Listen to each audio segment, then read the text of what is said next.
Will Neymar be featuring in the upcoming World Cup?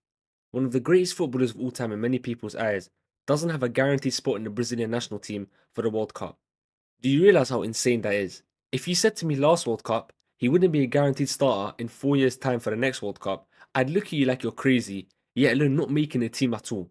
Many consider him the greatest Brazilian of all time, and he has influenced the new and up and coming generation of footballers. Some say he's the last Jogo Bonito. What's the chances we see Neymar at the 2026 World Cup? And how did we even end up in this situation? Let's go back all the way to the summer of 2023. It was announced that he's leaving Paris Saint-Germain for Saudi Arabian giants Al Hilal. This stunned me. At 32 years old, Neymar wasn't going to be playing in Europe, and it's not like he's left to go back to Brazil. No, he's gone to Saudi Arabia. And to be fair to them, they've built up an interesting league, but unfortunately, for your legacy, as of right now, anyways, maybe in 10 years' time, the Saudi Pro League will be respected more. Being in the Saudi Pro League doesn't help you at all. But with the money they're offering, who kind of cares about that? But with Neymar, it hurt more than others.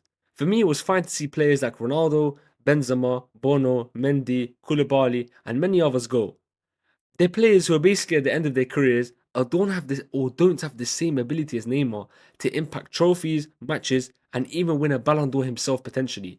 32 years old is your prime years, and I find it hard to believe that only Al Hilal were after him. And even then, why did he accept it? I know Luis Enrique told him it's better to leave, but he should have just waited for a European side, in my opinion. Regardless, it was his choice. I just found it interesting how he decided to leave Europe during his prime years, despite not winning the Ballon d'Or yet. For me, as things stand, he's the greatest footballer in footballing history to never win the Ballon d'Or. You may not agree with me, but surely you can accept he's top 5 greatest players to never win the Ballon d'Or. I mean, for a 32-year-old player to leave Europe, I'm still baffled by it. We saw Salah last year at 33, 34 have one of his, arguably on paper, his best season for Liverpool. I know when you watched him, he wasn't the best, but stats wise, he was good, and he got himself top 5 in the Ballon d'Or. Are you telling me Neymar could not have done that? After moving to Saudi Arabia, Neymar was ridiculed with horrible injuries. He tore his ACL after only 2 months of joining the club. He was out for a year.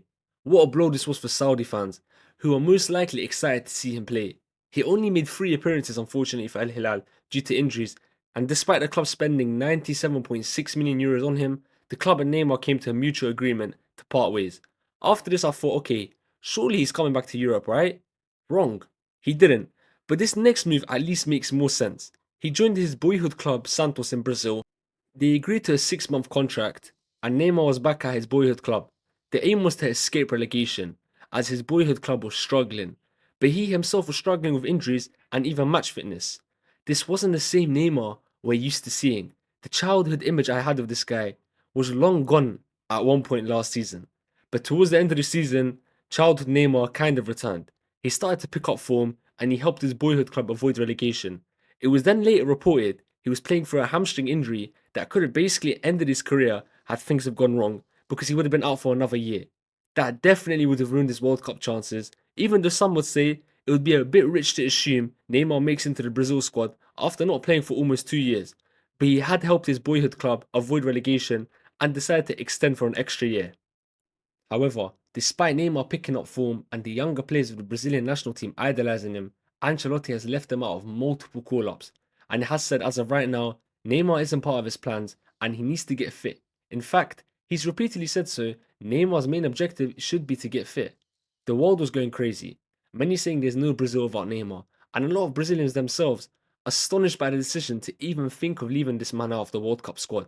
Rodrigo, who was announced by Ancelotti a guaranteed player for the World Cup, until recently, where he unfortunately picked up an ACL injury, which rules him out of the World Cup, said there's no debate about Neymar. There's no way you can leave him out of the World Cup squad. However, finally some positive news from Ancelotti himself. He announced Neymar as part of Brazil's pre-list squad to play in the last 2 friendly matches before the World Cup. The Italian man said he will go and watch Neymar himself before coming to the conclusion. Positive news for everyone who's interested in this saga. And honestly, a month ago, I thought there's no way we see Neymar at the 2026 World Cup. But now I'm convinced if he can stay injury free, which he does hopefully, I don't see a way Ancelotti leaves him out. Maybe he did all of this to get Neymar to prepare. He's acknowledged how much of a phenomenon he is, once in a decade talent, but he just wants him to be fit and not think he can stroll his way back into the side just because of his name and what he's done for the nation. So answering my question, will we see Neymar at the 2026 World Cup? Only time will tell, but it looks increasingly likely as the days go by that Neymar will be part of the World Cup.